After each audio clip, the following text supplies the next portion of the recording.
الحمدللہ رب العالمین والصلاة والسلام علی سید الانبیاء والمرسلین اما بعد فاعوذ باللہ من الشیطان الرجیم بسم اللہ الرحمن الرحیم اللہم صلی علی محمد وعلی آل محمد وصحابہ وبارک وسلم اللہم ربی زدنی علما اللہم انی اسألک علما نافعا۔ آج کلاس نمبر 4 ہے۔ آج ہم اللہ تعالیٰ پر ایمان کے بارے میں پڑھیں گے۔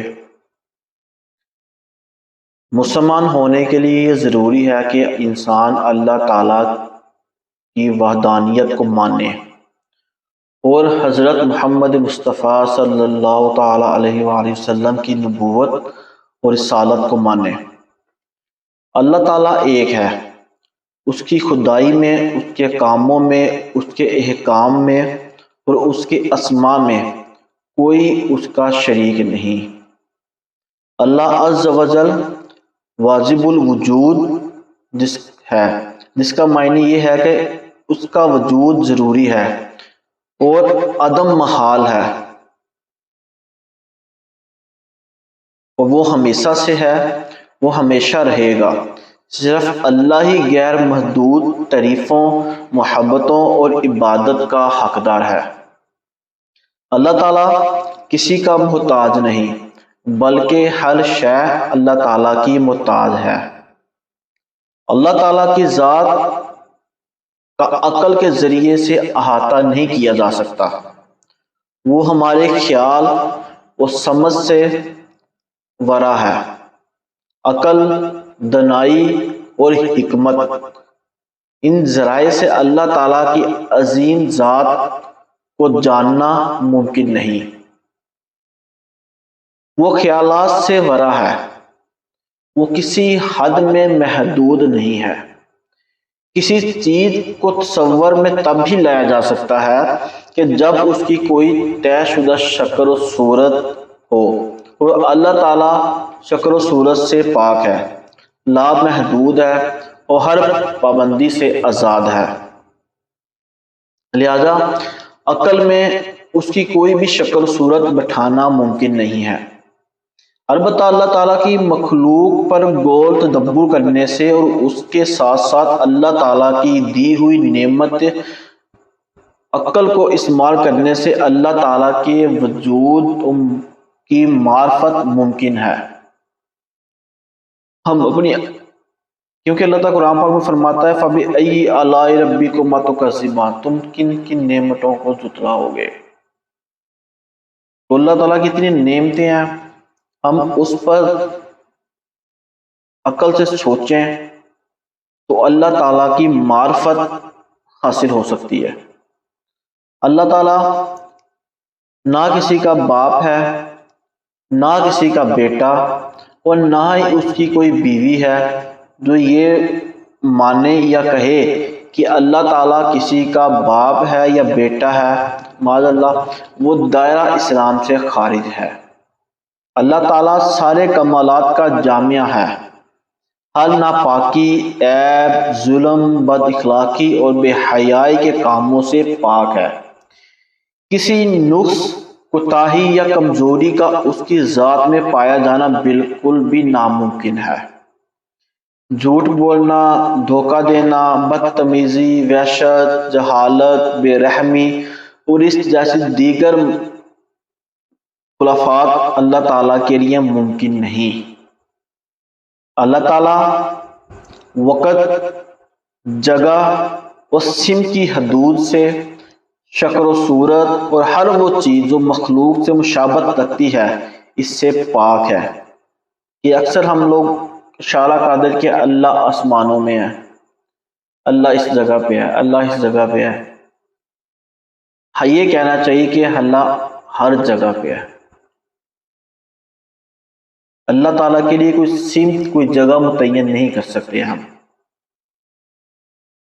اللہ تعالیٰ کو دنیا میں دیکھنا یہ ہمارے آقا حضرت محمد مصطفیٰ صلی اللہ علیہ وآلہ وسلم کے ساتھ خاص ہے، کیونکہ آپ جب معراج پر تشریف لے کے گئے تو آپ نے اللہ تعالیٰ کی زیارت کی۔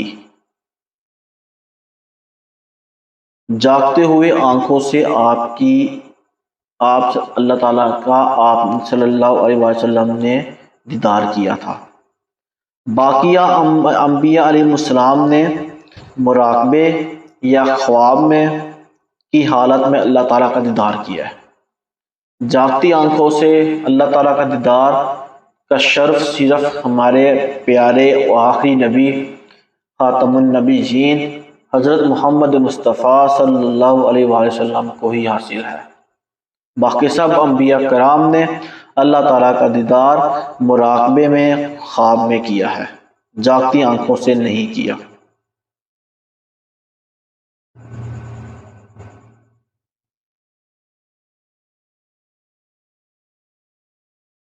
روایت میں ہے کہ امام ابو حنیفہ رحمۃ اللہ تعالی علیہ نے خواب میں 100 سے زیادہ مرتبہ اللہ تعالیٰ کا دیدار کیا۔ اس سے معلوم ہوا کہ انبیاء علیہ السلام کے علاوہ بعض اولیاء اللہ رحمۃ اللہ تعالی علیہ اجمعین کو بھی خواب میں اللہ تعالیٰ کا دیدار ہوتا ہے۔ اللہ تعالیٰ مالک الملک یعنی سب سے بڑا بادشاہ ہے۔ یہاں پر بھی ایک صوفیہ کرام کہتے ہیں سب سے بڑا تو نہیں کہنا جی، بڑا بادشاہ وہ سب کی بات ہوتی ہے کہ کوئی ہے جو ان میں سے ہوگا، اللہ تعالیٰ بڑا نہیں، یہاں پہ کہنا چاہیے کہ اللہ تعالیٰ بڑا ہے، سب میں بڑا ہے، وہ ہی اکیلا ہے اور کوئی سب ہے ہی کوئی نہیں، سب وہ بڑا ہے،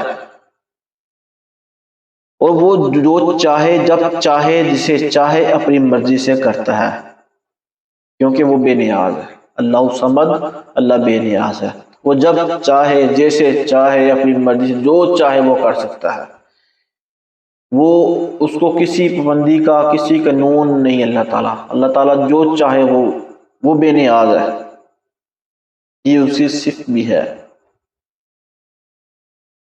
کسی کا اس پر قبضہ یا تسلط نہیں ہے اور کوئی اس کے ارادے سے اسے پھیر نہیں سکتا، کہ اللہ تعالیٰ جو ارادہ دفعہ فرما لے یا جو ارادہ اللہ چاہے کرے، کوئی بھی اس کے ارادے کو بدل نہیں سکتا۔ اللہ تعالیٰ کو نہ اونگ آتی ہے نہ نیند، وہ سارے جہانوں کو ہمیشہ دیکھتا ہے۔ اللہ تعالیٰ نہ کبھی تھکتا ہے نہ اداس ہوتا ہے۔ اللہ تعالیٰ کے سوا کوئی بھی اس کائنات کی حفاظت کرنے والا نہیں۔ وہ سب سے زیادہ برداشت کرنے والا، خیال رکھنے والا اور ماں باپ سے بھی زیادہ رحم کرنے والا ہے۔ اس کی رحمت ٹوٹے ہوئے دلوں کا چین ہے۔ ساری شانیں عظمتیں صرف اسی کے لیے ہیں، صرف اسی کے لیے ہیں، جتنی بھی شانیں یا رحمتیں صرف اللہ تعالیٰ کے لیے ہیں۔ اللہ تعالیٰ کے بارے میں یہ بھی یہ عقیدہ تھا کہ ہمارا اللہ تعالیٰ کے بارے میں کیا رائے ہونی چاہیے، تو یہ سب باتیں جو کی یہ اللہ تعالیٰ سے منسلک ہیں۔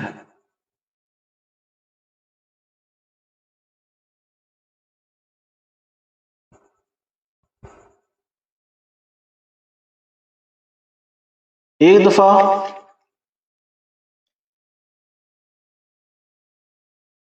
مشرکین نے نبی کریم صلی اللہ علیہ وسلم سے عرض کی تھی کہ آپ ہم سے اپنے معبود کی جنس بیان کیجئے، وہ سونے کا ہے یا چاندی کا؟ یہود نے سوال کیا تھا کہ اے محمد، اللہ نے تمام مخلوق کو پیدا کیا، اللہ کو کس نے پیدا کیا؟ اس کے بازو اور کلائی کیسی ہیں؟ اس پر سرکار صلی اللہ علیہ وسلم بہت زیادہ جلال میں تشریف لائے۔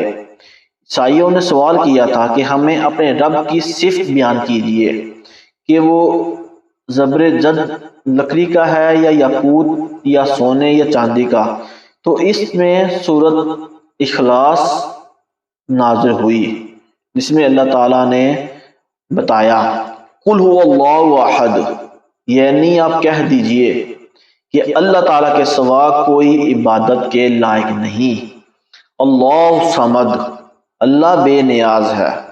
لم یلد ولم یولد، نہ اس کے کوئی اولاد ہے نہ وہ کسی کی اولاد ہے۔ وَلَمْ يَكُنْ لَهُ كُفُوًا أَحَدٌ، اور کوئی بھی اس کا ہم نظیر نہیں۔ بلکہ فرمانے باری تعالیٰ ہے وَلَا يُحِيطُونَ بِهِ عِلْمًا، یعنی اور وہ اس کا علم کے اعتبار سے احاطہ نہیں کر سکتے، کہ اللہ تعالیٰ کا علم کے اعتبار سے احاطہ نہیں کیا جا سکتا۔ اللہ تعالیٰ ہمیشہ سے ہے اور ہمیشہ رہے گا۔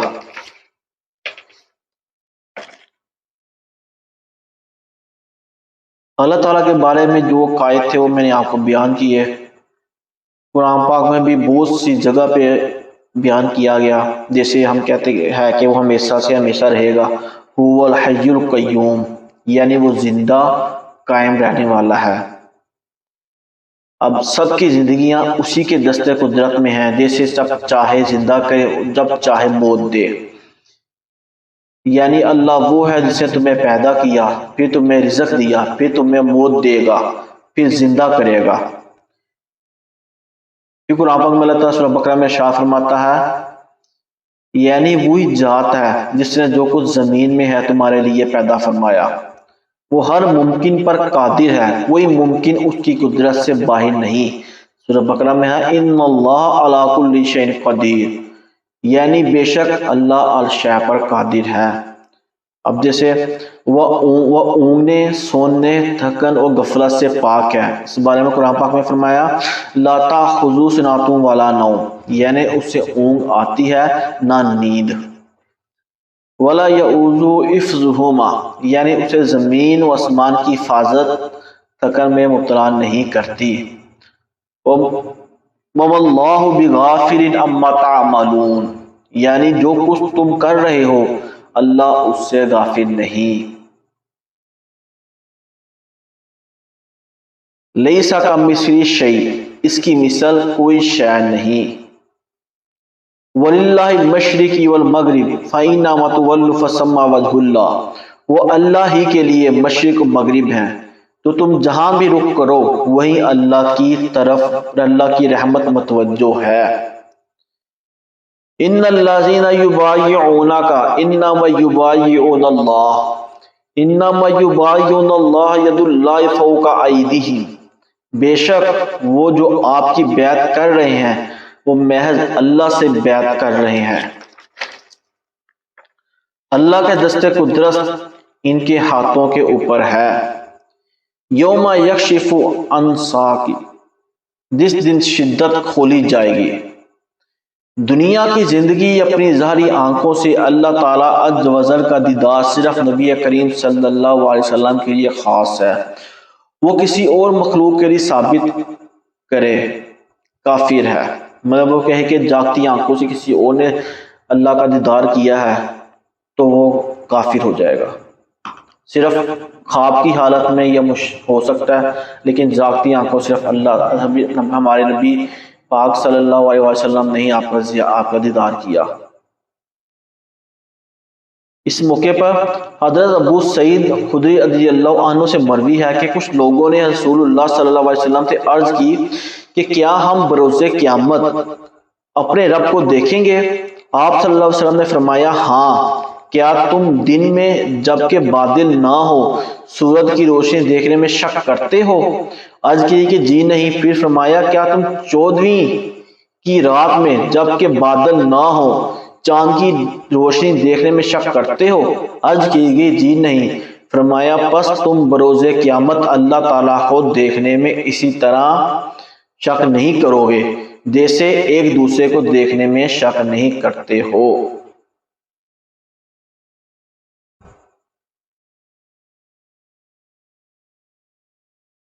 اللہ تعالیٰ ہر شے کا مالک حقیقی ہے۔ لَهُ مَا فِي السَّمَاوَاتِ وَمَا فِي الْأَرْضِ، جو کچھ آسمانوں اور زمین میں ہے اسی کی ملک ہے، اس سے کائنات کی کوئی شے مخفی نہیں۔ يَعْلَمُ مَا يُسِرُّونَ وَمَا يُعْلِنُونَ إِنَّهُ عَلِيمٌ بِذَاتِ الصُّدُورِ، وہ جو چھپاتے اور ظاہر کرتے ہیں وہ سب جانتا ہے، بے شک وہ دل کے خطرات کا علم رکھتا ہے۔ عزت و ذلت اور حکومت و اختیار کا حاصل ہونا یا سن جانا اسی کے قدرت و اختیار میں ہے۔ اللہ تعالیٰ فرماتا ہے یعنی اے اللہ بادشاہ کے مالک، بادشاہت کے مالک، تو جسے چاہتا ہے سلطنت عطا فرماتا ہے، جس سے چاہتا ہے اسے چھین لیتا ہے، جسے چاہتا ہے عزت دیتا ہے، جسے چاہتا ہے اسے ذلیل کر دیتا ہے، تیرے ہی دست قدرت میں حل بھلائی ہے۔ صفات باری تعالیٰ دو طرح کی ہے، ذاتیہ اور فعلیہ۔ ذاتیہ یہ وہ صفات ہیں جن کے ساتھ اللہ تعالیٰ کو موصوف کرنا جائز لیکن ان کی ضد ثابت کرنا ناجائز ہو۔ یہ 8 ہیں: حیات، قدرت، علم، کلام، سننا، دیکھنا، ارادہ، قیام۔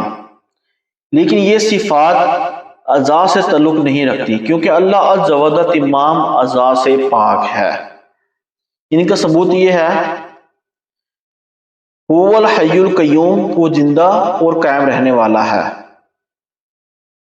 وهو السمیع العلیم، اور وہ سننے والا جاننے والا ہے، هو السمیع البصیر، وہ سننے والا دیکھنے والا ہے، یرید اللہ بکم الیسر ولا یرید بکم العسر، اللہ تعالیٰ تمہارے ساتھ آسانی کا ارادہ فرماتا ہے اور تمہارے ساتھ تنگی کا ارادہ نہیں فرماتا۔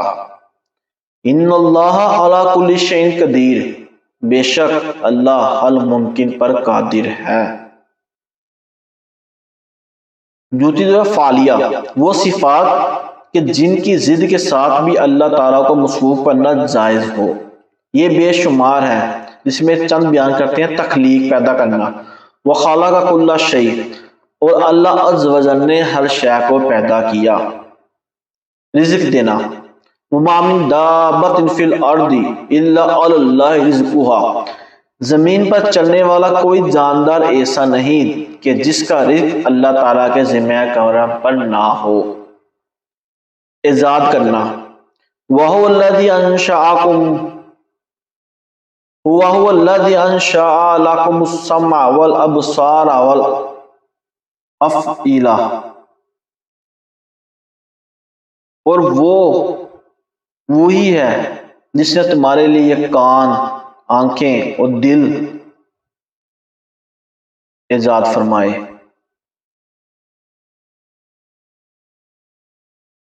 آگے ہے بغیر کسی نمونے کے بنانا، بدیع السماوات والارض، آسمانوں اور زمینوں کو بنانے والا ہے کیونکہ آسمان و زمین بغیر کسی نمونے سے پیدا ہوئے۔ زندہ کرنا اور موت دینا، واللہ یحیی و یمیت، اور اللہ زندہ کرتا اور موت دیتا ہے۔ نباتات اگانا، اور وہ تمہارے لیے اس پانی کے ذریعے کھیتی، زیتون، کھجور، انگور اور ہر قسم کے پھل اگاتا ہے، بے شک اس میں تفکر کرنے والی قوم کے لیے نشانی ہے۔ صورت بنانا، هو الذی یصورکم فی الارحام کیف یشاء، وہی ہے جو ماؤں کے رحموں میں جیسی چاہتا ہے تمہاری صورت بناتا ہے۔ شفا دینا، وَإِذَا مَرِضْتُ فَهُوَ یشفین،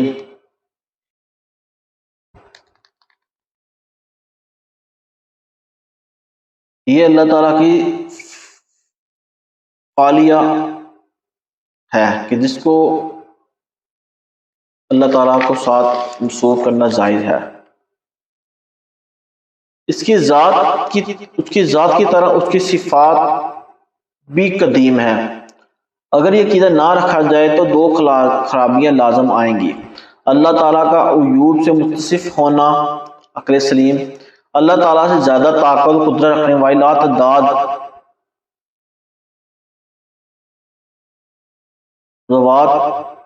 ذات کا وجود تسلیم۔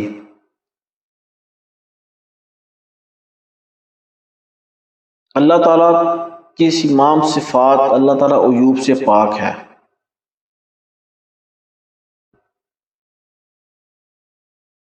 اس لیے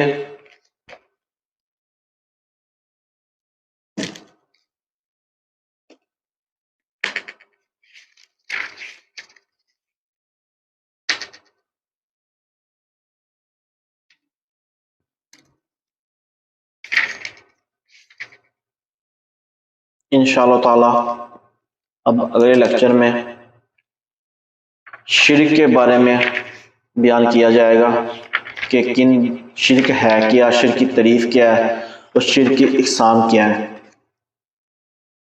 یاد تک ہر بات پر شرک کا فتوے لگتے ہیں، شرک وہ ہے ہی فتوے لگانے کے یا نہیں ہوتا۔ اگلے لیکچر میں انشاءاللہ شرک کے بارے میں بیان کیا جائے گا۔